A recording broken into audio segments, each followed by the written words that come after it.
मुझे एक बड़ी सी कंपनी में अपने बॉस की पर्सनल सेक्रेटरी की जॉब मिल गई थी।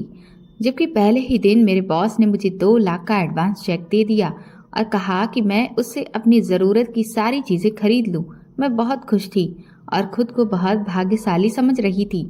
कुछ ही दिन बाद मेरा बॉस मुझे अपने साथ एक होटल में मीटिंग के लिए लेकर गया और बोला कि जब तक बाकी के क्लाइंट नहीं आते हम चाय पी लेते हैं। चाय पीते ही मुझे हल्का सा नशा छाने लगा और फिर मैंने देखा कि कोई मेरी तरफ बढ़ रहा था और उसने फिर सोफे पर। जब मुझे होश आया तो मेरे कपड़े जमीन पर। मेरा नाम शिवानी है। मैं एक मिडिल क्लास फैमिली से बिलोंग करती हूँ। मेरे पिताजी के मर जाने के बाद घर के हालात बहुत ज़्यादा खराब हो गए थे, इसलिए मैं नौकरी की तलाश में निकल पड़ी थी। आज मैं एक कंपनी में नौकरी के लिए आई थी। जब मैं इस ऑफिस में इंटरव्यू के लिए पहुंची तो मेरे होश उड़ गए थे। वेटिंग रूम में ढेर सारे लड़के और लड़कियों की भीड़ लगी हुई थी। पूरा वेटिंग रूम खचाखच भरा था। मेरी सहेली मुझे यहाँ लेकर आई थी, जिसने मुझे यहाँ जॉब के बारे में बताया था। उसका नाम सपना था। सपना मुझे छोड़कर ना जाने कहाँ चली गई थी। मैं यहाँ पर खड़ी हुई थी। इतनी ही देर में बिल्कुल मेरे करीब से एक हैंडसम सा लड़का ठीक मेरे सामने रखी हुई कुर्सी पर आकर बैठ गया। अचानक मेरी नज़र उस पर पड़ी तो वो मुझे एक टक नज़र देखे ही जा रहा था। मैं घबराई हुई नज़रों से सबकी तरफ देखने लग गई। बैठने के लिए कोई जगह अभी मुझे खाली नज़र नहीं आ रही थी, जहां मैं सुकून से बैठ सकूं, ताकि मेरी घबराहट थोड़ी कम हो जाए। खड़े खड़े तो मुझे और भी ज़्यादा घबराहट महसूस हो रही थी। मेरा तो मन कर रहा था कि मैं यहाँ से भाग जाऊं। तभी मेरी सहेली सपना ने मेरा हाथ पकड़ लिया और तेजी से कोने में रखी हुई एक खाली चेयर की तरफ मुझे ले गई। चेयर पर बैठकर मैंने जरा सुकून की सांस ली, क्योंकि एक तो चेयर कोने में रखी हुई थी और दूसरा मैं किसी की भी नजरों में आने से भी बच गई थी।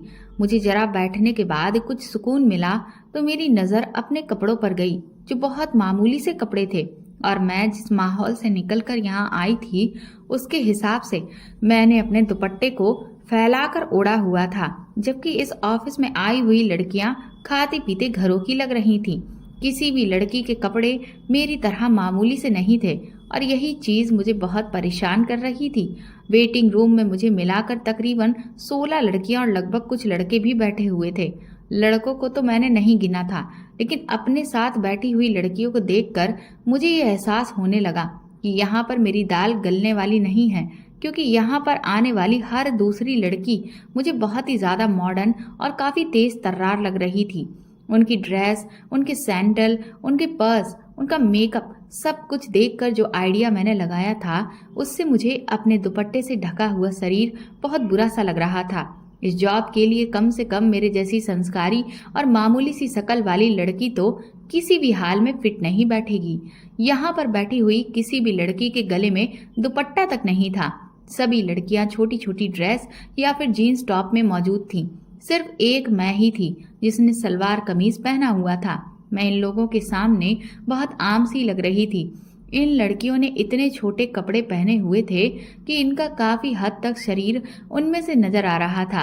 उन्हें देखकर लग ही नहीं रहा था कि वो कहीं से भी मजबूर लड़कियां हैं या फिर उन्हें जॉब की जरूरत है, बल्कि उन्हें देखकर तो ऐसा लग रहा था कि ये तो किसी फैशन शो पर जाना चाहती थी और भूलकर यहाँ पर आ गई हैं। मुझे इन मॉडर्न लड़कियों के बीच बैठकर बहुत शर्मिंदगी महसूस हो रही थी और साथ ही साथ अपने इस हुलिये की वजह से मुझे बहुत ज़्यादा घबराहट भी हो रही थी। मेरा कॉन्फिडेंस बिल्कुल ज़ीरो लेवल पर आ गया था और घबराहट की वजह से मुझे पसीना भी आने लगा था। हालांकि इस वेटिंग रूम में एसी लगा हुआ था, जिसकी ठंडक से मुझ जैसी एक मिडिल क्लास फैमिली में रहने वाली लड़की जो पसीने में भीग चुकी हो, उसके लिए ठंडा कमरा किसी अच्छी जगह से कम नहीं था। लेकिन मैं बहुत दिमागी दबावों का शिकार हो चुकी थी। हालांकि इस ऑफिस में आने के लिए मैं पूरे 1 घंटा पैदल चलकर ऑफिस में पहुंची थी, लेकिन अब मैं खुद को कंफर्टेबल महसूस नहीं कर पा रही थी। बार बार इतने ठंडे माहौल में भी मुझे लगातार पसीना आ रहा था, सिर्फ ये सोच सोच कर कि यहाँ पर तो कंपटीशन सिर्फ काबिलियत का ही नहीं, बल्कि बहुत अच्छी ड्रेसिंग, महंगे तरीके से किए गए मेकअप और स्टाइल से इंग्लिश बोलने में भी है, जबकि मैं इन सब के मुकाबले में बहुत कमजोर थी। इसलिए डर भी रही थी, क्योंकि ना तो मेरी इंग्लिश इतनी स्ट्रांग थी और ना ही और लड़कियों की तरह मेरी ड्रेसिंग बहुत अच्छी थी। फिर भला ये नौकरी मुझे कैसे मिल सकती थी? मैंने सपना से कहा कि मुझे नहीं लगता कि मैं यहाँ पर जॉब कर सकूंगी। वो तो मेरी तरफ देखकर हैरानी से कहने लगी, क्यों, क्या हो गया है? यहाँ पर तो तुम नौकरी क्यों नहीं कर पाओगी? तो मैंने उसकी बात पर परेशानी से उसकी तरफ देखकर कहा, तुम ऐसे कह रही हो कि जैसे मेरे लिए ये नौकरी तैयार ही रखी थी, बल्कि मुझे मिल भी जाएगी। सपना मेरी तरफ देखकर हैरानी से कहने लगी, हाँ तो इसमें क्या मुश्किल है? मैंने उसे इशारे से लड़कियों की तरफ देखने के लिए कहा। उसका ध्यान लड़कियों की तरफ करवाया कि देखो, तुम्हें लगता है कि मैं इन लड़कियों के मुकाबले में आ सकती हूँ? तो वो एकदम से मुस्कुराकर कहने लगी, क्यों, ये लड़कियां क्या कहीं की मिस वर्ल्ड हैं जो तुम इनका मुकाबला करते हुए घबरा रही हो? मैंने धीरे से कहा कि ये कितनी मॉडर्न है और आजकल तो यही सब कुछ देखा जाता है। लड़की जितनी बोल्ड होती है उसे उतनी ही जल्दी जॉब मिल जाती है। काबिलियत तो लोग यहाँ पर देखते ही नहीं हैं। सपना ने कहा कि तुम परेशान मत हो, तुम्हारी ड्रेसिंग भी अच्छी है, बस सिर्फ कॉन्फिडेंस की जरूरत है। जब तुम्हारा इंटरव्यू हो तो फुल कॉन्फिडेंस के साथ बात करना। तो मैंने सपना के सामने अपना सिर हिला दिया था, लेकिन सच तो ये है कि मैं बुरी तरह से अपना कॉन्फिडेंस खत्म कर चुकी थी और अगर सपना नहीं होती तो शायद मैं यहाँ से अब तक कब की जा चुकी होती। लेकिन सपना के बार बार मुझे प्रोत्साहित करने से मुझे यहाँ जमकर बैठने पर ताकत मिल रही थी और मैं मजबूर हो रही थी। अचानक मेरा नाम पुकारा गया तो मैं धड़कते हुए दिल के साथ उठकर उस कमरे की तरफ जा रही थी जहाँ पर मुझे इंटरव्यू के लिए बुलाया गया था। कमरे में गई तो सामने लगभग 35 साल की उम्र का एक जवान लड़का अपनी रिवॉल्विंग चेयर पर बैठा हुआ था। मैंने अंदर आने की परमिशन मांगी तो उसने अपने लैपटॉप से निगाह उठाकर मेरी तरफ देखा और फिर जैसे ही उसकी नजर मुझ पर पड़ी तो उसकी नजर जमकर रह गई थी, जिस वजह से मैं घबराकर और बेवजह ही अपने दुपट्टे को ठीक करने लगी। मैं उसकी टेबल के करीब जाकर खड़ी हुई तो उसने मुझे बैठने को कहा। उसकी आवाज काफी नरम थी तो मेरी घबराहट थोड़ी कम हुई थी, लेकिन मेरे चेहरे पर पसीने की नन्ही नन्ही बूंदें चमकने लगी थी। मुझे लग रहा था कि मुझसे ढेर सारे प्रश्न किए जाएंगे, इसलिए मैं ज्यादा तनाव का शिकार थी। लेकिन इसकी बजाय वो तो मुझसे मौसम पर बात करने लगे। कहने लगे कि आज तो बहुत गर्मी है, आप कुछ लेंगी? तो मैंने हकलाते हुए फौरन इनकार कर दिया, लेकिन उन्होंने फिर भी फोन उठाकर कोल्ड ड्रिंक मंगवा ली थी। मैं भी थोड़ा रिलैक्स हो गई थी। मैंने अपनी डिग्री वाली फाइल उनके सामने रखी तो उन्होंने फाइल को उठाया और एक तरफ रख दिया और मुझे खूब इंटरेस्ट के साथ देखने लगे। फिर मुझसे पूछा कि आप कहाँ से आती हो? जब मैंने अपनी लोकेशन बताई तो उन्होंने कहा, ओह, ये तो काफी दूर पड़ता है हमारे ऑफिस से, तो फिर आप रोज कैसे आना जाना करोगी? तो मैंने कहा कि सर, अगर मेरी यहाँ पर जॉब लग गई तो फिर मैं कोशिश करूंगी कि मैं टाइम पर आऊं। उन्होंने कहा, वो तो ठीक है, आप टाइम पर ही आओगी, लेकिन क्या आपकी अपनी कोई गाड़ी है? तो मैंने बौखलाते हुए कहा कि नहीं नहीं सर, मैं गाड़ी कहाँ से अफोर्ड कर सकती हूँ। तो मेरी बात सुनकर उनके चेहरे पर एक अजीब सी मुस्कुराहट फैल गई थी। इतने में उनका चपरासी अंदर आया और उसने कोल्ड ड्रिंक का एक गिलास मेरे सामने रख दिया। तो मुझे उन्होंने हाथ के इशारे से कोल्ड ड्रिंक लेने के लिए कहा। मैंने झिझकते हुए कोल्ड ड्रिंक का गिलास उठा लिया और धीरे धीरे कोल्ड ड्रिंक पीने लगी, लेकिन वो मुझे बड़े ही इंटरेस्ट के साथ देखने लगे। तो मैंने अपनी पलकें झुका ली। मैंने 2-4 कोल्ड ड्रिंक के घूंट लेकर गिलास को अपनी जगह पर रख दिया तो वो मुझसे मेरी एजुकेशन के बारे में पूछने लगे। मैंने फाइल की तरफ इशारा करते हुए कहा कि सर, इस फाइल में मेरी सारी डिग्री और रिकॉर्ड्स मौजूद हैं। तो उन्होंने एकदम से अपने होठों पर गहरी मुस्कुराहट को सजा लिया और कहने लगे, लेकिन मैं तो आपके मुंह से सुनना चाहता हूँ, क्योंकि आप बोलते हुए बहुत अच्छी लगती हो। पहली बार इस तरह से किसी मर्द से अपनी तारीफ सुनकर मैं शर्मा सी गई थी। तो मैंने अपनी पलकें झुका ली और फिर धीरे धीरे मैं उनको अपनी एजुकेशन के बारे में डिटेल से बताने लगी। उन्होंने मुझे एकदम से पूछा कि आप किन किन चीजों में इंटरेस्ट रखती हैं।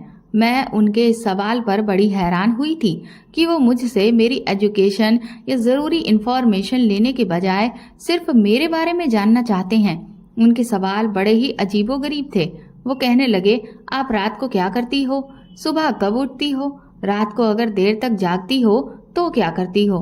मैं हैरान और परेशान होकर उनके सवालों के जवाब देती चली गई। थोड़ी देर के बाद उन्होंने मुझसे कहा, आपका कोई फ़ोन नंबर है तो आप यहाँ पर लिखवा दो। उन्होंने एक चिट मेरे सामने रखी थी तो मैंने फटाफट उस पर अपना नंबर लिख दिया। वो कहने लगे, ठीक है शिवानी जी, हम आपको फ़ोन करके इन्फॉर्मेशन दे देंगे। आपको इस जॉब के बारे में सब कुछ बता दिया जाएगा। आप तैयार रहना। मैं जाने के लिए उठकर खड़ी हो गई, लेकिन दरवाजे तक जाते हुए मुझे ऐसा महसूस हो रहा था जैसे दो आंखें मेरी कमर पर चिपक गई हैं। मैं फौरन उस कमरे से बाहर निकली तो सपना काउंटर पर खड़ी वहां के ऑफिस बॉय से बात कर रही थी। ये वही लड़का था जो मुझे काफी देर तक टकटकी बांधे देखता रहा था। अचानक उसने सपना की तरफ देखकर कुछ इशारा किया तो सपना एकदम से खामोश हो गई और मेरी तरफ बढ़ी। उन दोनों का मुझे देखकर एकदम से चुप हो जाना मुझे हैरान कर गया था। तो वो एकदम से कहने लगी, शिवानी, हो गया तुम्हारा इंटरव्यू? मैंने सिर हिलाकर उसे बताया कि हाँ हो गया, अब चलो चलते हैं। तो वो कहने लगी कि चलो ठीक है, फिर घर चलते हैं। ये कहकर उसने उस हैंडसम से लड़के की तरफ देखकर उसे बाय कहा और फिर मेरे साथ लिफ्ट में सवार हो गई थी। वो मुझसे कहने लगी कि भगवान करे तुम्हारा यहाँ पर काम हो जाए। लिफ्ट के अंदर दाखिल होते हुए सपना ने मुझसे कहा तो मैं खामोश रही थी। फिर मैंने धीरे से सपना से पूछा कि क्या तुम पहले भी इस ऑफिस में आती जाती रही हो? तो वो एकदम से चौंक गई और तेजी से कहने लगी, हाँ मैं एक दो बार यहाँ पर आई थी। मैंने भी यहाँ पर इंटरव्यू दिया था लेकिन सिलेक्ट नहीं हुई। मैंने कहा, वो काउंटर पर खड़ा हुआ लड़का कौन था? तो सपना ने कहा, अरे वो तो विकास था, यहाँ पर विक्रम सिंह के लिए काम करता है। मैंने कहा, विक्रम सिंह कौन है? तो वो कहने लगी, अरे वही जिन्होंने तुम्हारा इंटरव्यू लिया था। जब मैं एक दो बार इस ऑफिस में आई थी तो उससे मेरी मुलाकात हुई थी। मेरी उसके साथ सिर्फ हाय हेलो हो गई। उसने ही मुझे यहाँ की वैकेंसी के बारे में बताया तो मैंने सोचा कि तुम्हें भी आगाह कर देती हूँ, क्योंकि तुम्हें इस जॉब की बहुत ज़रूरत थी। मुझे उम्मीद है कि तुम्हारा यहाँ पर काम हो जाएगा। सपना की बात सुनकर मेरे दिल में भी एक उम्मीद सी जाग उठी थी। हम लोग जब बस स्टॉप पर उतरे तो सपना अपने घर की तरफ रवाना हो गई और मैं भी धीरे धीरे कदम बढ़ाते हुए अपने घर की तरफ चली जा रही थी कि अचानक गली के नुक्कड़ पर पहुंचते ही मुझे अमित ने रोक लिया और कहने लगा, ये सपना तुम्हारे साथ क्या कर रही थी? उसके इस सवाल पर मुझे गुस्सा आ गया और मुंह बनाते हुए मैं कहने लगी कि तुम्हें क्या प्रॉब्लम है, मैं किसी के साथ भी रहूं? तो वो मेरी तरफ देखते हुए कहने लगा, तुम होश में तो हो? ये तुम कैसी बातें कर रही हो? तुम्हें नहीं पता कि मेरी क्या प्रॉब्लम है? मैंने कहा, हाँ मुझे नहीं पता कि तुम्हारी क्या प्रॉब्लम है, मैं जिसके साथ भी रहूं। तुम होते कौन हो? तो वो मेरी बात सुनकर अपनी आंखें तरेड़ते हुए कहने लगा, मेरे ख्याल में जब से तुम्हें बाहर की हवा लगी है तुम्हारी याददाश्त काफी कम हो गई है। क्या तुम्हें याद दिलाने की जरूरत है कि मैं तुम्हारा मंगेतर हूँ? और मंगेतर बने हुए भी मुझे कुछ दिन नहीं बल्कि पूरे 4 साल हो गए हैं और इस नाते से मैं तुमसे सवाल पूछने का हक रखता हूँ। मैंने उससे चिढ़ते हुए कहा, पहले तुम खुद को इस काबिल तो कर लो तब मुझसे सवाल करना। तो वो कहने लगा, काबिल भी हो जाऊंगा, क्यों फिक्र कर रही हो? मैंने अपने फ्रेंड से बात की है, जल्दी ही मेरा वीजा हो जाएगा तो मैं बाहर चला जाऊंगा। लेकिन इस टाइम तो तुम ये बात याद रखो कि मैं अब दोबारा कभी तुम्हें सपना के साथ ना देख लूं। वो इतनी अच्छी लड़की नहीं है। मैंने उससे कहा, वो तुम्हारी नजर में कैसे अच्छी हो सकती है? वो काम जो करती है अपना खुद का कमाती है। ऐसी लड़कियां तुम्हें वैसे भी कहाँ अच्छी लगती हैं। मेरी बात सुनकर अमित गुस्से भरे शब्दों में कहने लगा, जिस बात के बारे में तुम्हें पता नहीं है उस बात पर बेवजह उसकी साइड लेने की कोई तुक नहीं बनती। तुम उसके बारे में कुछ भी नहीं जानती। हम लड़के हैं, सारा दिन घर से बाहर होते हैं, हमें अपने मोहल्ले की हर लड़की के बारे में बहुत अच्छी तरीके से पता होता है। तुम बहुत सिंपल और मासूम हो। मैं नहीं चाहता कि तुम भी उसकी तरह बन जाओ। मैंने कहा, तुम्हें मेरी फिक्र करने की ज्यादा जरूरत नहीं है, तुम अपनी फिक्र करो। तो वो कहने लगा कि मुझे अपनी फिक्र भी है और तुम्हारी भी। तुम मेरी इज्जत हो और मैं अपनी इज्जत पर कभी दाग लगने नहीं दूंगा। मैंने कहा, मैं घर से बाहर निकली हूँ तो अपनी इज्जत पर दाग लगाने के लिए नहीं निकली हूँ। इसलिए बेहतर होगा कि तुम मुझसे ये फिजूल की बातें मत करो। सिर्फ गैरतमंद होने से पेट नहीं भरता, पेट भरने के लिए बाहर निकलकर कमाना भी पड़ता है। अपने अंदर काबिलियत पैदा करो। मुझे शादी करके घर ले जाओ तो मैं भी घर के अंदर बैठी रह जाऊंगी। इससे पहले वो मुझे कुछ और भाषण देता जो काफी समय से वो मुझे देता रहा था, मैं फौरन ही आगे बढ़ गई। इस तपती हुई गर्मी और लू ने मेरी हालत पहले ही काफी खराब कर डाली थी। मैं तेज तेज कदमों से अपने घर में दाखिल हुई और तेजी से अपने कमरे में आ गई तो मेरी मम्मी एकदम से बिस्तर से उठकर बैठ गईं। वो कहने लगी, क्या बात है शिवानी, आज तुमने बहुत देर लगा दी। ये कोई टाइम है घर आने का? शाम के 6 बज रहे हैं। कितनी बार कहा है कि जॉब करने के भूत को अपने दिमाग से उतार दो। हमारे खानदान में कभी किसी लड़की ने जॉब नहीं की है, लेकिन तुम पर तो भूत सवार हो चुका है। तो मैंने अपने शरीर से दुपट्टा उतार कर दूर फेंक दिया और मम्मी के सामने आकर खड़ी हो गई। मैंने कहा, मम्मी, सवाल जवाब से हटकर मुझे अपने लिए भी कभी कुछ पूछ लिया करो। तभी मेरी छोटी बहन पानी का गिलास लेकर आई। मैंने उससे कहा कि क्या बनाया है, तो वो कहने लगी, सब्जी और पूड़ी बनाई है। मुझे भूख लग रही थी, इसलिए मैंने उससे कहा, तो फिर जल्दी से मेरे लिए लेकर आ जाओ। तो वो कहने लगी कि कैसे ले आऊं, किचन पर तो भाभी ने ताला लगाया हुआ है। उसकी बात सुनकर मुझे गुस्सा आ गया। मैंने कहा, भाभी ने ताला क्यों लगा दिया? तो वो कहने लगी, कुछ नहीं, बस मैंने मम्मी के लिए चाय बनाई थी। उनके सर में बहुत दर्द हो रहा था। भाभी को ये बात बुरी लग गई कि हम उनका सामान इस्तेमाल कर रहे हैं, इसलिए उन्होंने किचन में ताला लगा दिया। मैंने मम्मी से कहा, मम्मी, ये सब घर में क्या हो रहा है? क्या अब हम आपके लिए चाय भी नहीं बना सकते? ये सब आखिर क्यों हो रहा है? मैंने उलझकर मम्मी से सवाल किया। मम्मी ने मेरे सवाल का जवाब नहीं दिया। मैं उनके करीब जाकर बैठ गई और उनसे कहने लगी कि आप इतने सुकून से कैसे रह सकती हो? मुझे भूख लगी हुई है। सुबह भी मैं खाली पेट ही घर से बाहर निकली थी। मेरा इतना स्टेमिना अब नहीं है कि मैं घर आकर भी भूखी रहूं। आप आखिर भैया से शिकायत क्यों नहीं करती? किचन में तो किसी न किसी जरूरत के लिए जाना ही पड़ेगा ना, और हम अपने भैया की ही तो कमाई खा रहे हैं। भाभी हमारे साथ ऐसा नहीं कर सकती। मम्मी मेरी बात खामोशी से सुन रही थी, तो मुझे उन पर और भी ज्यादा गुस्सा आ गया। मैंने कहा, आपकी इसी खामोशी के कारण आज ये दिन आया है। अगर आप भाभी को उनकी हद में रखती तो ये दिन कभी भी नहीं आता। मम्मी मेरी तरफ देखकर कहने लगी, तो तुम क्या चाहती हो? जो बातें मैं सारा दिन तुम्हारी भाभी से सुनती हूँ, तो रही सही कसर अब तुम्हारा भाई भी पूरी कर दे। तुम अब मुझे अपने भाई से लड़वाना चाहती हो? मैंने कहा, मम्मी, मैं नहीं चाहती कि आप उनसे लड़ो, लेकिन आप उन्हें बता दो कि उनकी पत्नी हमारे साथ बहुत गलत कर रही है। मम्मी कहने लगी, तुम एक काम करो, जब तुम्हारा भाई आएगा तो तुम खुद ही उससे बात कर लेना।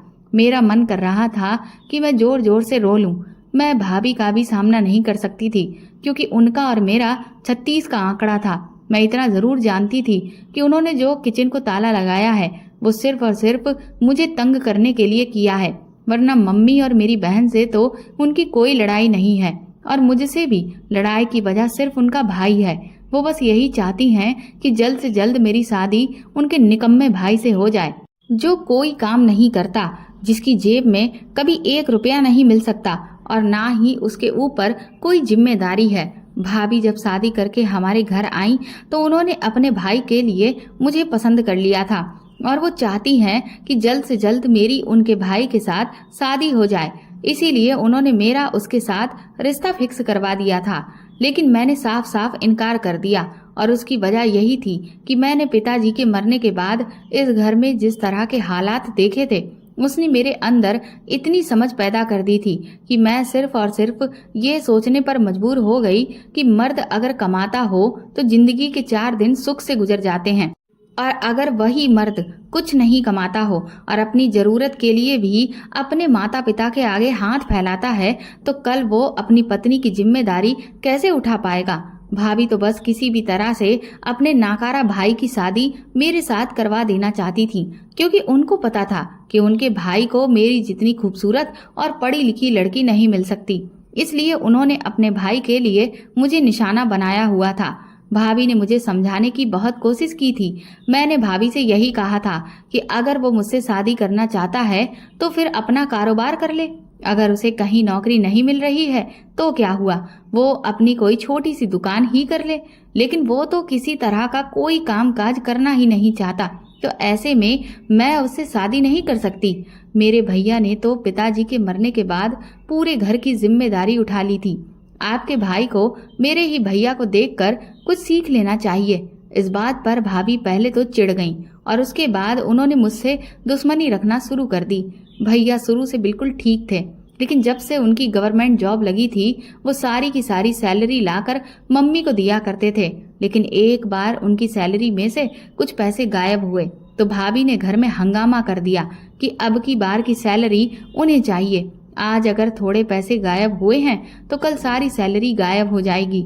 मम्मी की अब काफी उम्र हो गई है, इसलिए उन्हें याद ही नहीं रहता कि उन्होंने पैसे कहाँ रख दिए। इसलिए हम ये रिस्क बार बार नहीं ले सकते। भैया भाभी की बातों में आ गए और उसी दिन से हमारे घर में जंग छिड़ गई। भैया भाभी के हाथ में पैसे लाकर क्या रखने लगे, वो तो हमारे निवाले भी गिनने लगी। हमें खाना बनाने के लिए सिर्फ थोड़ा ही राशन देती और अपना खाना पकाना भी अलग कर लिया। सारा सामान अपने पास रखकर अलमारी को ताला लगा दिया करती थी। हमें जो थोड़ा सा राशन देती उसमें भी यही कहा करती थी कि इसको भी तुम्हें सावधानी से खर्च करना है। मम्मी की हमेशा से आदत थी कि वो दिन में 2-3 बार चाय पिया करती थी, लेकिन भाभी ने चाय की पत्ती अलमारी में रखकर उसको ताला लगा दिया। बार बार अलमारी की चाबी मांगना हमारे लिए सर दर्द बन चुका था। ढीठ बनकर जितनी भी बातें सुनी उनको सुनकर चाय पीने का दोबारा मन ही नहीं किया। कहाँ हमारे घर में 3-4 टाइम चाय बनती थी और कहाँ अब समय आ गया था कि सारा सारा दिन हम चाय पीना तो दूर कुछ खाए पिए बिना ही गुजार देते थे। मम्मी तो भाभी से कोई फालतू बात तक नहीं करती थी क्योंकि भाभी बहुत बदतमीज थी और कई बार मम्मी से बदतमीजी भी कर चुकी थी। जब से मम्मी पर उनकी बदतमीजी खुली थी उस दिन से मम्मी ने अपने होठों को सिल लिया था। लेकिन हम मम्मी से भाभी के गिले शिकवे करते रहते थे, लेकिन वो खाली खाली नजरों से हमें बस देखती रहती थी और अपने मुंह से उफ तक नहीं करती थी। पता नहीं मेरी मम्मी के अंदर इतना सब्र क्यों पैदा हो गया था।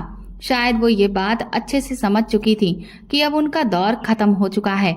अब बहू है जो इस घर की हर चीज की मालकिन है, इसलिए मम्मी हम दोनों बहनों को भी खामोश रहने को कह देती थी। लेकिन मैं कब तक चुप रहती। अब तो हद हो गई थी। पहले किचन की अलमारी को ताला लगाया जाता था, अब तो पूरा किचन ही बंद कर दिया गया। मैं रोने लगी थी और फिर मैंने मम्मी से कहा कि आप मुझे कहती हो कि मैं जॉब ना करूं, ये सब देखने के बाद भी आप मुझे जॉब करने से मना कर रही हो। अगर मैं जॉब ना करूं तो क्या करूं? हम लोगों का गुजारा कैसे होगा? इसलिए आइंदा से आप जॉब के बारे में मुझे कोई रोक टोक नहीं करोगी।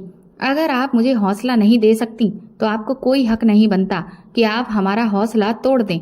मेरी बहन मेरे कंधे पर हाथ रखते हुए कहने लगी, तुम जॉब करो दीदी, मम्मी तो बस ऐसे ही बोलती रहती हैं। भाभी ने कितने मजे से खाना खा लिया, लेकिन झूठे मुंह हमसे उन्होंने एक बार पूछा तक नहीं। चलो हमसे नहीं पूछा मगर मम्मी से तो पूछ लेना चाहिए था। उन्हें पता है कि मम्मी शुगर की पेशेंट हैं और उन्हें भूख लगी होगी। मैंने अपनी बहन की तरफ देखकर कहा, ऐसा है तो फिर भैया कभी हमें अपनी जरूरत के लिए 1 रुपया भी नहीं देने वाले और इस तरह हम भूखे मर जाएंगे। भैया भाभी हमें पलट कर भी नहीं देखेंगे। मेरी बहन कहने लगी कि आप सही कह रही हो दीदी, बस मेरा भी इंटर कंप्लीट हो जाए, उसके बाद मैं भी कोई छोटी मोटी जॉब ढूंढ लूंगी। मम्मी मेरी बहन की तरफ घूर कर देखने लगी, लेकिन उन्होंने उसे कुछ नहीं कहा। शायद वो भी ये बात जान चुकी थी कि अब समय बहुत बुरा है। मेरे पास कुछ पैसे थे। मैंने अपनी बहन से कहा कि तुम बर्तन निकाल कर रखो, मैं बाजार से होकर आती हूँ। वो कहने लगी, दीदी कहाँ जा रही हो? मैंने कहा, भूख लग रही है, कुछ खाने को लेकर आती हूँ। ये कहकर मैं घर से निकल आई थी। मेरी आंखों में मोटे मोटे आंसू आ गए थे। मैंने करीब में ही एक ठेले से छोले भटूरे खरीद लिए और घर आकर हम तीनों ने मिलकर खाना खाया था। हम लोग खाना खा ही रहे थे कि भैया भाभी को लेकर घूमने के लिए चले गए। ये उनका रोज का रूटीन था कि शाम के टाइम पर वो भाभी को लेकर मम्मी को बिना बताए ही घर से निकल जाते थे। भैया ने एक बार भी हम लोगों से कमरे में आकर ये नहीं पूछा था कि आप लोगों ने भी कुछ खाया है या नहीं। क्या भैया अपने सारे फर्ज भूल चुके थे? हमारा ना सही, उन्हें मम्मी का तो ख्याल रखना चाहिए था। वो बीमार हैं, उन्हें टाइम पर खाना और दवाई मिलनी चाहिए। अगर भैया की ऐसी ही हरकत रही तो मम्मी का क्या होगा? हम तो भूख बर्दाश्त कर लेते, मगर वो तो बीमार हैं, वो किसी भी हाल में भूख बर्दाश्त नहीं कर सकती। और अगर उन्हें कुछ हो गया तो ये ख्याल आते ही मुझे घबराहट हो गई थी। और इस समय मैंने अपना इरादा पक्का कर लिया, चाहे कुछ भी हो जाए मैं हर हाल में जॉब करके ही रहूंगी। और मन ही मन मैं प्रार्थना करने लगी कि भगवान प्लीज मुझे ऑफिस से कॉल आ जाए, 1 मिनट की भी देर नहीं लगाऊंगी और फौरन नौकरी ज्वाइन कर लूंगी। मम्मी को खाना खिलाने के बाद मैंने उन्हें दवाई दी और उन्हें सोने के लिए कहा था, क्योंकि दिन भर की भूख और थकावट ने उन्हें अधमरा कर दिया था। मेरी बहन भी सो चुकी थी, लेकिन मुझे नींद नहीं आ रही थी। मैं बार बार अपनी जॉब के बारे में ही सोच रही थी कि अचानक मोबाइल पर मैसेज की नोटिफिकेशन आई। फिर मैंने मोबाइल ओपन किया। मैं बहुत हैरान हुई जब मुझे विक्रम सर की तरफ से मैसेज आया कि सुबह हर हाल में ऑफिस आना है। मैं तो पूरी तरह से हैरान हो गई, क्योंकि ये मैसेज मुझे ऑफिस के नंबर से नहीं किया गया था, बल्कि पर्सनल नंबर से आया था और मैसेज के नीचे विक्रम सिंह का नाम लिखा हुआ था। मैसेज पढ़ने के बाद मेरे हाथ कपकपाने लगे। मैं सोच भी नहीं सकती थी कि मुझे सिलेक्ट कर लिया जाएगा। हालांकि एक से एक खूबसूरत लड़कियां इंटरव्यू देने के लिए आई हुई थीं। उनके मुकाबले तो मेरी कोई खास अहमियत भी नहीं थी। इस बात ने मुझे बहुत हैरान किया। मेरी आंखों में मम्मी और अपनी बहन को लेकर खुशी के आंसू आने लगे। अब भगवान की कृपा से हमें अपनी छोटी छोटी जरूरतों के लिए भैया के सामने हाथ नहीं फैलाने पड़ेंगे। मैं रोती जा रही थी और साथ साथ भगवान का धन्यवाद भी कर रही थी। मुझे खुशी की वजह से नींद नहीं आ रही थी। सुबह भी मैं जल्दी उठी और जाने की तैयारी करने लगी। अपने कपड़े निकालने लगी। मम्मी की आंख खुल गई और वो मेरी तरफ देखकर हैरान हुई। शिवानी, इतनी सुबह सुबह कपड़े क्यों इस्त्री कर रही हो? मैंने मुस्कुराते हुए उनकी तरफ देखा। मैंने कहा, मम्मी, भगवान ने चाहा तो हमें पेट की भूख अब नहीं देखनी पड़ेगी। तो मम्मी कुछ ना समझते हुए मेरी तरफ देखकर कहने लगी कि क्या कह रही हो तुम? मुझे तुम्हारी कोई बात समझ नहीं आ रही है। मैंने फटाफट कपड़े हैंगर में रखे और उनके करीब जाकर बैठ गई। फिर उनका कमजोर हाथ अपने हाथ में लेकर मैंने चूम लिया और उनको बताया कि मेरी नौकरी फिक्स हो गई है। ऑफिस वालों की तरफ से मुझे मैसेज आया है। आज मेरी ज्वाइनिंग है और मुझे आपके आशीर्वाद की बहुत जरूरत है। मेरी मम्मी मेरी बात सुनकर रोने लगी और कहने लगी, अब तुम जॉब करोगी, वो भी ऑफिस जाकर? दुनिया वाले क्या कहेंगे? मैंने मम्मी से कहा, मम्मी, आपको अभी भी दुनिया की परवाह है, जबकि कल आप सारा दिन भूखी रहीं, किसी ने आपको खाना तक नहीं दिया। आप किस दुनिया की बात कर रही हो? मम्मी, अगर कल मेरे पास पैसे नहीं होते तो शायद हम लोग खाना भी नहीं खा पाते। छोड़ दो आप इस दुनिया की बातें, बस आप खुश रहा करो। मम्मी कहने लगी, अगर तुम्हारे भाई ने तुम्हें नौकरी करने की परमिशन नहीं दी तो तुम जानती हो ना कि वो तुम्हारी जॉब के कितना खिलाफ है। मैंने कहा, मम्मी, मैं भैया से नहीं डरती। अगर उनको हमारी फिक्र होती तो वो खुद हमारी जरूरत को पूरा करते। नौकरी करना मेरी मजबूरी है। अब मैं किसी से नहीं डरती हूँ। मम्मी ने मेरे सिर पर हाथ रखकर मुझे आशीर्वाद दिया तो मुझे ऐसा लगा कि जैसे मैं शांत हो गई हूँ। सुबह 8 बजे जब मैं घर से निकलने लगी तो भाभी मेरे रास्ते में आकर खड़ी हो गई और हैरानी से मेरी तरफ देखते हुए कहने लगी कि कहाँ जा रही हो? मेरा मन कर रहा था कि भाभी को ढेर सारी बातें सुनाऊं, लेकिन फिर मैं खामोश रही, क्योंकि मैं जानती थी कि सुबह सुबह घर में हंगामा हो जाएगा। मैं तो चली जाऊंगी, लेकिन फिर मम्मी के साथ भाभी बदतमीजी करेंगी और पहले ही मम्मी की तबीयत ठीक नहीं है, इसलिए मैं खामोश होकर बिना जवाब दिए ही जाने लगी। तो उन्होंने मुझे पीछे से आवाज देकर कहा, शाम को तुम्हारी शादी की डेट फिक्स हो रही है, इसलिए टाइम से घर आ जाना। मैंने भाभी को देखा और सिर झुकाकर घर से बाहर चली आई थी। मैं अभी आगे वाली गली तक ही गुजरी थी कि अचानक मुझे सपना की आवाज आई तो मैं रुक गई। वो मुझे देखते ही कहने लगी, मुबारक हो, तुम्हारी जॉब पक्की हो गई। उसे देखकर मैं बहुत हैरान हुई थी। मैंने उससे पूछा कि तुम्हें इस बारे में कैसे पता चला? तो वो बोली, मुझसे कोई बात छुपी नहीं रह सकती। और फिर वो हंसने लगी। फिर वो बोली, चलो अब खड़ी क्या हो? मैंने हैरानी से उसकी तरफ देखा। क्या तुम भी ऑफिस जाओगी? क्या तुम्हारी भी जॉब वहाँ पर लग गई है? तो उसने कहा, हाँ, मुझे भी वहीं पर जाना है, लेकिन मैं तुम्हारी तरह खूबसूरत नहीं हूँ जिसको एकदम नौकरी मिल जाए, और वो भी इतनी शानदार। मैंने कहा, तुम्हारी ये बात मुझे बड़ी ही फिजूल की लगी है सपना। वो कहने लगी, अच्छा चलो चलते हैं। उसके बाद हम सारे रास्ते बातें करते हुए टाइम पर ऑफिस पहुंच गए थे। जैसे ही मैं ऑफिस पहुंची तो मुझे विक्रम सिंह की कॉल आ गई। और मुझे उन्होंने फौरन ऑफिस में बुलवाया। मैं जब उठी तो देखा कि सपना मेरे पास मौजूद नहीं थी। मैं वेटिंग रूम से निकलकर जैसे ही सर के केबिन की तरफ जाने लगी तो सपना विकास के साथ कुछ बातें कर रही थी और वो मुझे देखते ही ऑफिस से बाहर निकल गई। कमाल है, मुझसे मिलकर भी नहीं गई। मुझे सपना का बिहेवियर बहुत बदला बदला सा लग रहा था। मैं धीरे से दरवाज़ा खोलकर जब अपने बॉस के ऑफिस के अंदर दाखिल हुई तो हैरान रह गई, क्योंकि वो कुर्सी पर नहीं बल्कि सोफे पर लेटे हुए थे और उनकी टेबल पर शराब की बोतल भी रखी हुई थी और आसपास छोटे छोटे गिलास भी थे। वो लेटे लेटे सिगरेट भी पी रहे थे। कमरे में अजीब सी स्मेल आ रही थी, जिस वजह से वहां पर खड़ा होना भी बहुत मुश्किल हो रहा था। मुझे बहुत घबराहट हो रही थी और मैं कमरे में चारों तरफ देख रही थी। तभी सर की भारी आवाज मुझे सुनाई दी, जो मुझे बैठने के लिए कह रहे थे। मैं जैसे ही कुर्सी पर बैठी तो उन्होंने मुझे अपने सोफे पर बैठने के लिए कहा। मैं उनकी डिमांड सुनकर हैरान रह गई थी। उन्होंने जब देखा कि मैं कंफ्यूजन का शिकार हो रही हूँ तो वो उठकर बैठ गए और फिर बड़ी गहरी नज़रों से मुझे देखते हुए कहने लगे, आपको ऑफिस का पहला दिन बहुत बहुत मुबारक हो। आप जैसी खूबसूरत लड़की को मुझे अपनी सेक्रेटरी बनाने पर गर्व है। उनकी ऐसी बातें मेरे सर के ऊपर से गुजरने लगी तो मैंने धीरे से कहा कि सर, मेरा क्या काम होगा, आप मुझे गाइड कर दीजिए। तो उसने धीरे से कहा कि आप मेरी पर्सनल सेक्रेटरी हो, आपके सारे काम मुझसे शुरू और मुझ पर ही खत्म होंगे। मैंने नज़र उठाकर उनकी तरफ देखा तो एक पल के लिए मैं हैरान रह गई थी। उनके चेहरे और आंखों में अजीब सी मुस्कुराहट फैली हुई थी। वो मेरी तरफ देखकर कहने लगे कि अजीब लड़की है सपना, सच में इस बार हीरा चुनकर लाई है। मैं अपने बॉस की बात पर एकदम से चौंक गई थी।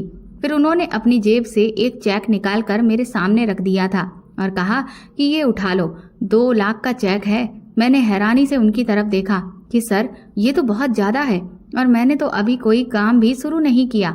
ये चेक आप मुझे किस लिए दे रहे हो? उन्होंने कहा कि ये तुम्हारी एडवांस सैलरी है, क्योंकि तुम मेरी सेक्रेटरी हो, इसलिए सेक्रेटरी को अच्छे कपड़ों में आना चाहिए। इन पैसों से तुम अपने लिए शॉपिंग कर लेना। मैंने कहा, लेकिन सर, ये तो बहुत ज्यादा है। तो वो कहने लगे, तभी तो तुम्हें दिया है, तुम इन पैसों से कीमती कीमती सामान खरीदना। मेरी सेक्रेटरी होना आपके लिए कोई आम बात नहीं है, इसलिए आपको ये पैसे रखने पड़ेंगे और इससे आप शॉपिंग करके और अच्छे गेटअप में कल ऑफिस ज्वाइन करना, मुझे खुशी मिलेगी। मैंने जैसे ही चेक उठाने के लिए अपना हाथ बढ़ाया तो उन्होंने मेरा हाथ पकड़ लिया। मैंने जल्दी से अपना हाथ बचा लिया। मैं उनकी इस हरकत से शर्मिंदा हो रही थी, लेकिन मैं भी क्या कर सकती थी? आखिर वो मेरे बॉस थे और ऊपर से मेरी जॉब का पहला दिन था, इसलिए मैं इस दिन को बिगाड़ना नहीं चाहती थी। आज तो मैंने कोई काम नहीं किया था। अगले दिन मैं सुबह ही अपनी बहन को लेकर शॉपिंग के लिए निकल गई थी और ढेर सारी शॉपिंग करके घर वापस आई तो भैया गुस्से से लाल पीले होकर मेरी तरफ देख रहे थे और उन्होंने मुझसे कहा कि आज रात को तुम्हारी शादी है और खबरदार, जो मैं तुम्हारे मुंह से कोई बात सुन लूं। मैं बिफर गई और भैया के सामने आकर खड़ी हो गई। मैंने उन्हें कड़क शब्दों में कहा कि मैं जबरदस्ती की शादी को नहीं मानती। मेरे इतना कहने पर भैया ने मुझसे कहा कि अभी और इसी समय तुम यहाँ से निकल जाओ, तुम्हारी अब इस घर में कोई भी जगह नहीं है। मैं अपना सारा सामान जो मार्केट से खरीद कर लाई थी वो सब हाथ में लिए घर से पलटने लगी। तभी मेरी मम्मी ने मुझे रोक लिया। भैया ने गुस्से से मम्मी की तरफ देखकर कहा कि इसे मत रोकना मम्मी, वरना आप भी इसके साथ चली जाना। भैया की बात सुनकर मम्मी रोने लगी, लेकिन मैं भैया की बात सुनकर नहीं रुकी तो मेरे पीछे पीछे मम्मी और मेरी बहन भी निकल आई थी। मैंने मम्मी को बहुत समझाया कि आप वापस चली जाओ, मेरा जो होगा सो होगा, लेकिन मम्मी नहीं मानी। इस मुश्किल समय में मुझे सिर्फ एक ही रास्ता नजर आ रहा था। मैं अपनी बहन और मम्मी को लेकर सपना के घर चली गई।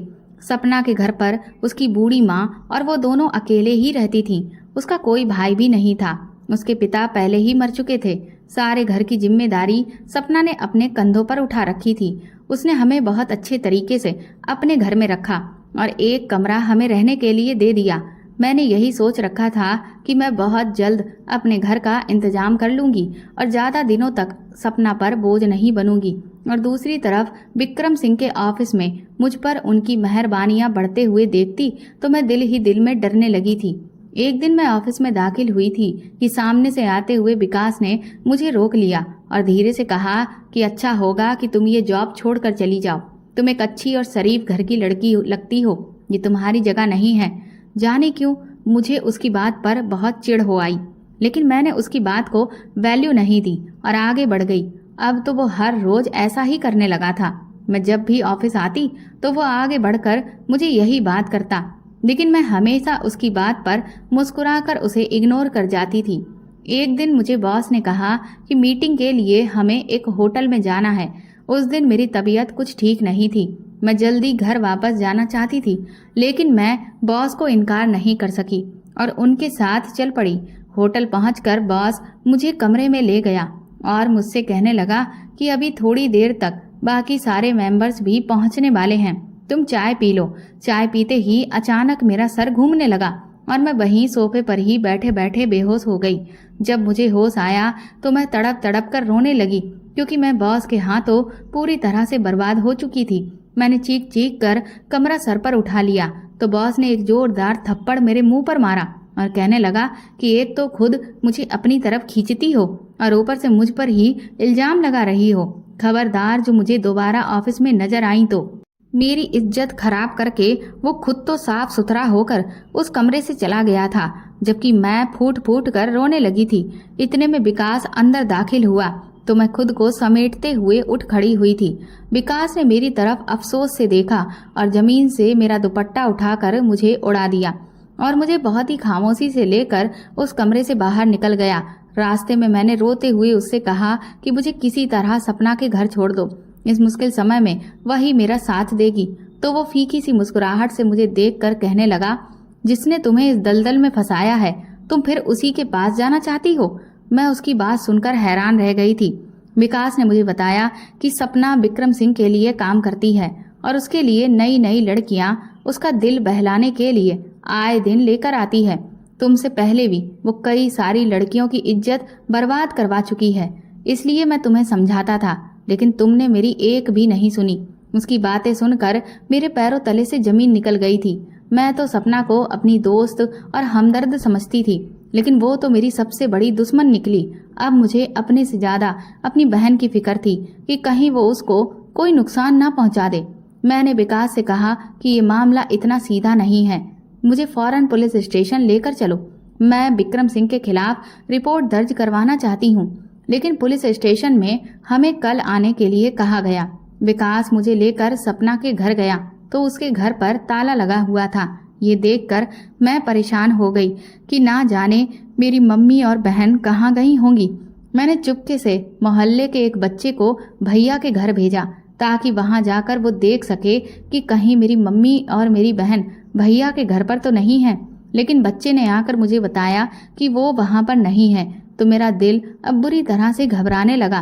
भगवान, मेरी मम्मी और बहन कहाँ चली गईं? मेरे सिर पर तो अब छत भी नहीं रही, मैं कहाँ जाऊंगी? तो विकास ने कहा कि अगर मुझ पर भरोसा करती हो तो मेरे घर चलो। इसके अलावा मेरे पास कोई चारा भी नहीं था। फिलहाल मैं उसके घर चली गई थी, लेकिन मेरे दिल में विक्रम सिंह से बदला लेने का ख्याल आ रहा था। एक दिन मुझे विकास ने कहा, विक्रम सिंह की बूढ़ी माँ के लिए एक नौकरानी की सख्त जरूरत है। तो मैं फौरन ही तैयार हो गई थी और मुंह छुपाकर विक्रम सिंह के घर दाखिल हुई। लेकिन मेरे होश उड़ गए थे जब मैंने उस घर में अपनी मम्मी और बहन को फटे हुए कपड़ों में देखा। उनको रस्सी से बांधा गया था। मेरी आंखों में ये देखकर आंसू आ गए। मैं उनके करीब जाने ही वाली थी कि तभी एकदम विक्रम सिंह मेरे सामने आकर खड़ा हो गया और मुझसे कहा कि तुम अपनी माँ और बहन को यहाँ से सही सलामत ले जा सकती हो, लेकिन इसके लिए एक शर्त यह है कि मेरे खिलाफ पुलिस स्टेशन में कोई भी रिपोर्ट दर्ज नहीं करवाओगी। मुझसे पहले ही एकदम विकास ने कहा कि बेफिक्र रहिए सर, ये पुलिस स्टेशन नहीं जाएगी, आप बस इसकी माँ और बहन को छोड़ दो। मैं तो हक्का बक्का रहकर विकास की तरफ देखने लगी। विकास के यकीन दिलाने पर विक्रम सिंह ने मेरी मम्मी और बहन को छोड़ दिया और मैं उन दोनों को लेकर विकास के घर पहुंची। मम्मी को अपने ऊपर बीतने वाली परेशानी के बारे में भी मैंने कुछ नहीं बताया था, क्योंकि मैं जानती थी कि वो ये खबर सुनकर मर ही जाएंगी। और इस मौके पर विकास ने मेरा पूरा साथ दिया था। उसने मुझे समझाया कि विक्रम एक बहुत बड़ा और अमीर आदमी है, इसलिए तुम उसका कुछ नहीं बिगाड़ सकती। बेहतर यही है कि तुम खामोश हो जाओ और सब कुछ भगवान पर छोड़ दो, क्योंकि भगवान बेहतर फैसला करने वाला है। और सच में ऐसा ही हुआ था। मैंने जब रो रो कर भगवान से प्रार्थना की तो विक्रम सिंह जैसा इंसान एक ऐसी बीमारी में घिर गया था जिसका इलाज पूरी दुनिया में कहीं पर भी नहीं था। उसने खुद को बचाने के लिए बहुत पैसा खर्च किया, लेकिन उसका कुछ भी नहीं हुआ। वो इतना लाचार हो चुका था कि वो खुद से करवट भी नहीं ले सकता था। और सपना इस समय मेंटल हॉस्पिटल में है, क्योंकि उसके प्रेमी ने शादी का झांसा देकर उसका सारा बैंक बैलेंस अपने नाम करवा लिया था और वो तब से ही पागल हो गई। ये दोनों ही बुरे चरित्र के लोग मेरी आंखों के सामने अपने किए की सजा भुगत रहे हैं, तो मेरा दिल भी बेफिक्र हो गया है। कुछ दिन बाद विकास ने मुझे शादी के लिए प्रपोज कर दिया। मैंने सिंपल तरीके से विकास के साथ शादी कर ली। मेरी बहन और मम्मी भी मेरे साथ ही रहती हैं। विकास ने एक अच्छे पति होने के साथ साथ मेरी मम्मी का बेटा बनकर भी दिखाया, जिस पर मैं हर समय भगवान का धन्यवाद करती हूँ, जिसने विकास के रूप में मुझे इतना अच्छा पति दिया। तो दोस्तों, अगर आपको ये कहानी पसंद आई तो कमेंट करके हमें ज़रूर बताएं और प्लीज़ इस कहानी को ज़्यादा से ज़्यादा शेयर और लाइक करके मेरे चैनल को सपोर्ट करें। साथ ही आप बेल आइकन ज़रूर दबा दें ताकि आगे भी आपको नोटिफिकेशंस मिलती रहें। Thank you.